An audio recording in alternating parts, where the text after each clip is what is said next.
সংসার সুখী হয় রামুনির গুণে। কি বন্ধুরা, ঠিক বললাম? আমার তো মনে হয় আমি ভুল বললাম। কেন বলো তো?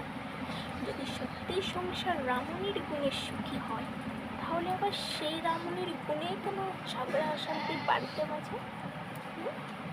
তোমরাই বলে যাও। আসলে রামুনির গুণে সংসার সুখী হয় না। সবাইকে মেনে চলতে হবে, সবাইকে সব দিকটা বুঝতে হবে, সবাইকে মানিয়ে নিয়ে চলতে হবে, তবেই একমাত্র সংসার সুখী হতে পারে। এক হাতে কখনো তালি বাজে না।